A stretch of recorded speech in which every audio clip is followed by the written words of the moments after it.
Good morning, good evening, good afternoon, wherever it is that you are and wherever you may be. Thank you very much for making us a part of your day. I am Brad Franklin, a creative content writer here in Chesterfield. I'm very glad to tell you that Chesterfield Behind the Mic, wow, I can't even speak, is on the air once again. I'm very excited to have today's guest on the show to talk about all of the fun things that kind of encapsulate Experience Chesterfield.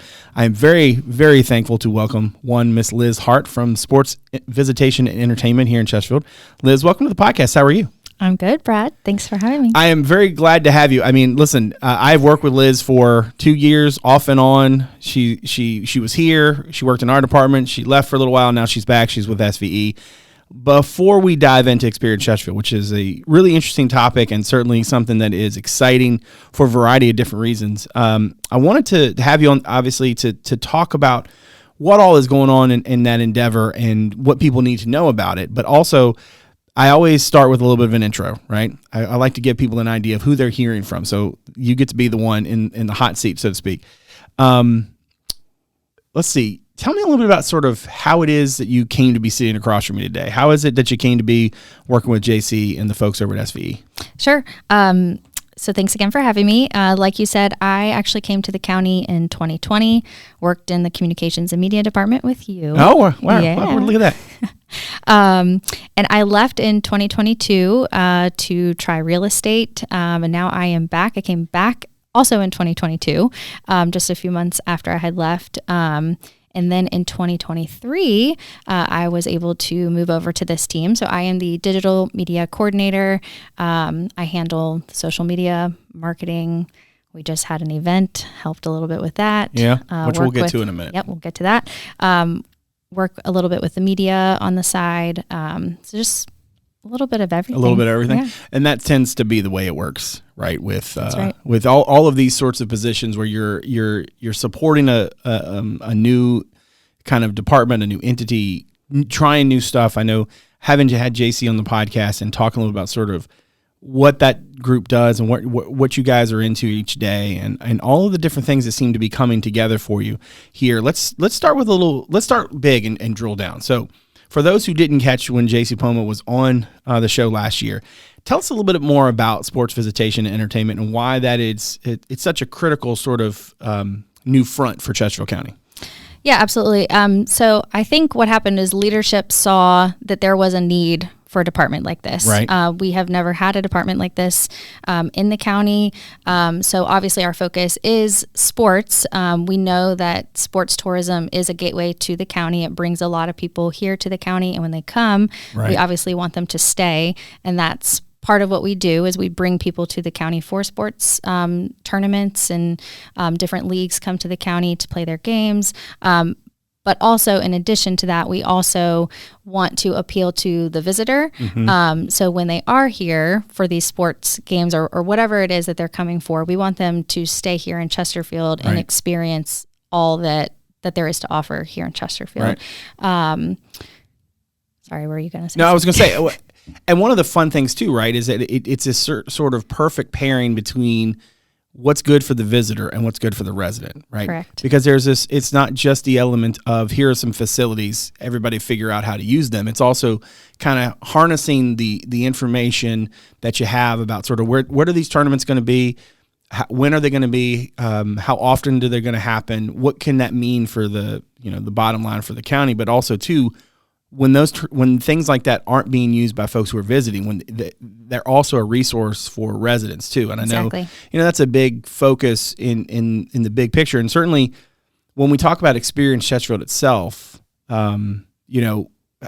it's such an interesting mix if you think about it, from positioning it as both a thing that is for people who aren't here, but is always for people who are here. Absolutely. And I feel like that's a really important component of it. Tell me a little bit more about what this big tentpole sort of launch was for you guys in Experience Chesterfield and what that is at Chesterfield.gov. Yeah, so I think you hit the nail on the head. Obviously, we want to appeal to visitors as much as possible because we're trying to bring them here and we want them to stay here and go to our restaurants and go to our parks and do all these really great things. But also, like you said, we want the resident to also be aware of that. Right. I've lived in the county for 4 years and every single day I still learn of something else that there is to do in Chesterfield. Right. I learn about a new restaurant or a new park or a new trail. Right. And we want everybody to be aware of that, right. Because we live here, so we might as well play here and do all the fun things here. So we launched Experience Chesterfield just a few weeks ago. It is our new brand. It is our identity. We have a website. We have social media accounts, so please go follow us. But basically, this website is a hub for all the information you need to know about Chesterfield. So right now it's full of a lot of blogs. It's a lot of content, things like, the parks that you can go visit, and, we can do different blogs about, the top restaurants to visit while you're here, and things like that. So obviously we have a lot of history here in Chesterfield as well. Right. I believe through our Parks and Rec department, we have 67 parks and we have more than 18 historic sites. Okay.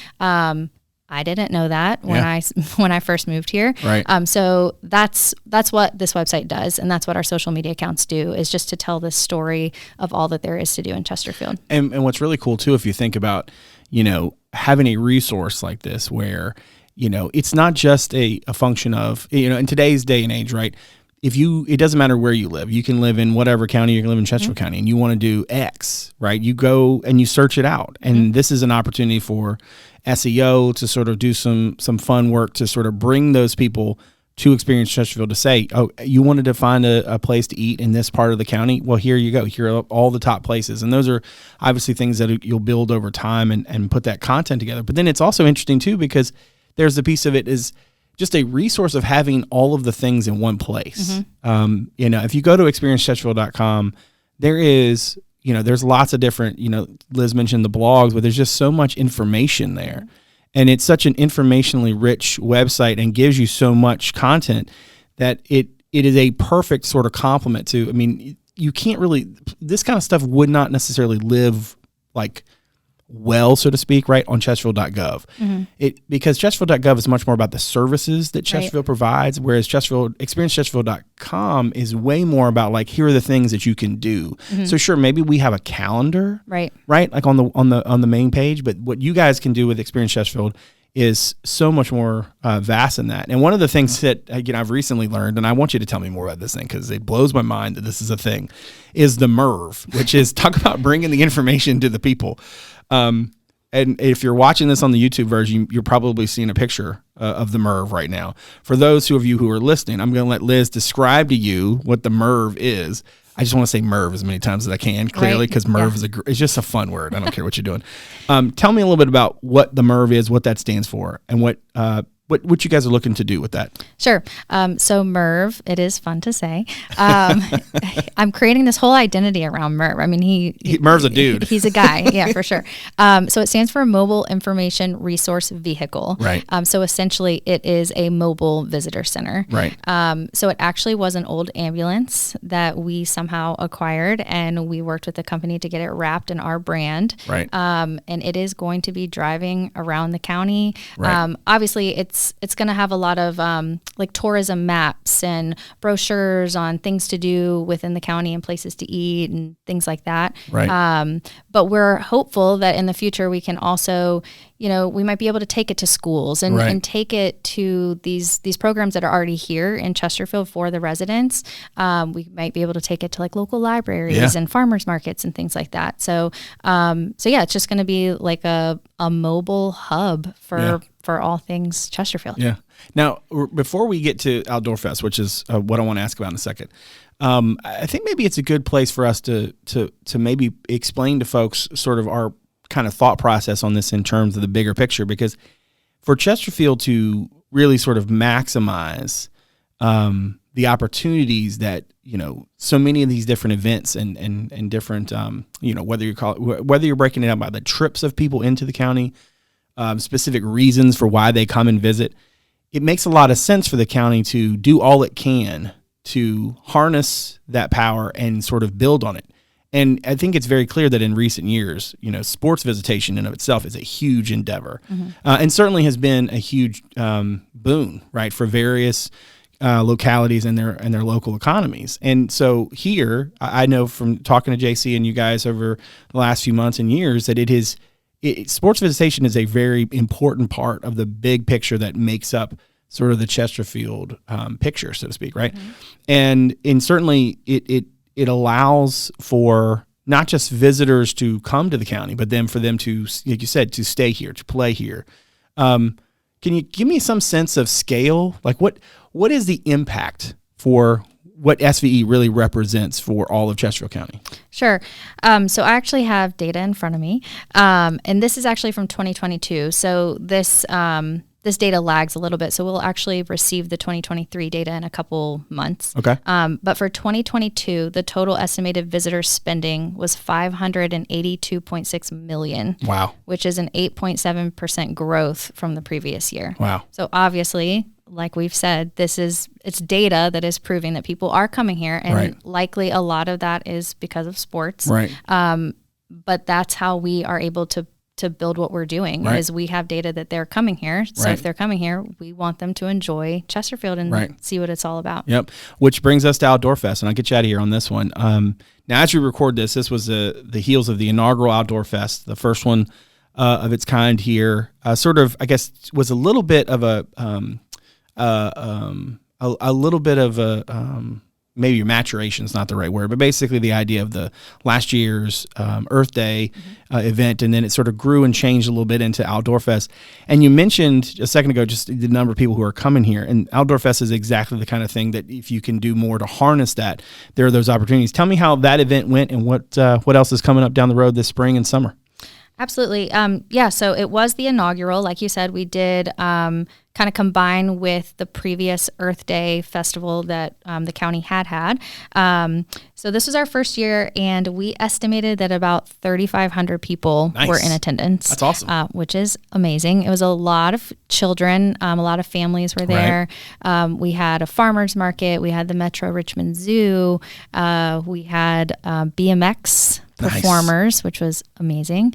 A touch a truck. So it was really just all encompassing, just to showcase all that Chesterfield is, and that we are a great outdoor destination. So yeah, it was very successful, and we're already looking forward to 2025. And I think a lot of just going back to the data that we received, a lot of the people obviously that came for that event were residents, and they learned so much. We had the master gardeners out there giving tips and tricks, and our Parks and Rec department was there to talk about the local parks. So again, that doesn't necessarily appeal to the visitor. I mean, visitors may have come, yes, but most of you don't come for the tournament and then also learn how to put some, some tulips in your garden. Exactly. So it just showcases that we are doing our best here to serve the resident first, and then also the tourist. But yeah, so looking forward, we have something coming soon for our sports enthusiasts and our local athletes. So some information will drop.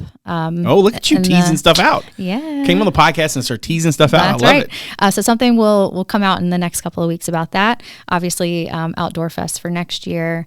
But the best way, and I might be jumping ahead here. No, you're good. But the best way to stay up to date on all of this is to follow our social media channels. It's just Experience Chesterfield on Facebook and Instagram, and then you can visit our website. All right, so if you're watching this on YouTube, you're probably seeing the links right now. If you're listening to the episode, I promise we will have a link to Experience Chesterfield in your podcast app of choice. But Liz, thank you very much for coming on the podcast, talking to us about all things Experience Chesterfield. I really appreciate it. Thanks for having me. All right. Make sure you check us out on social media. On Twitter, it's @ChesterfieldVA, and on Instagram, it's Chesterfield, Virginia, all one word. And on Facebook, you can check out our podcast page. Just search Chesterfield by the mic. Now, make sure to follow and subscribe to the podcast on Apple Podcasts, Spotify, Google Podcasts, Overcast, or wherever it is that you get your shows. If you're so inclined to give us a rating or review, we greatly appreciate it. As always, a video version of our show is available on our YouTube channel, as well as on our website at Chesterfield.gov/podcast. That's also where you can submit feedback anytime, make suggestions, or just reach out to us. You can watch the show on WCCT Thursday through Sunday at 7, on the weekends at noon. That's Comcast Channel 98 and Verizon Channel 28. Lastly, check out Chesterfield.gov/connect with us to find out a number of other ways to connect with Chesterfield County. Thanks to my director, Martin Stith, my executive producer, Teresa, Bonifas, and all the good folks from Constituent and Media Services for all they do. My thanks to you for joining us today. So from all of us here in Chesterfield, thanks again for making us a part of your day. We'll see you again real soon. Take good care.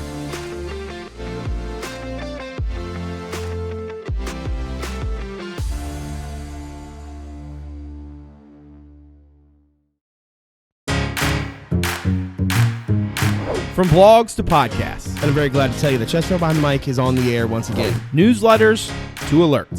Social media, the latest community news. Welcome to the latest installment of This Week in Chesterfield. How to get in touch, and everything in between.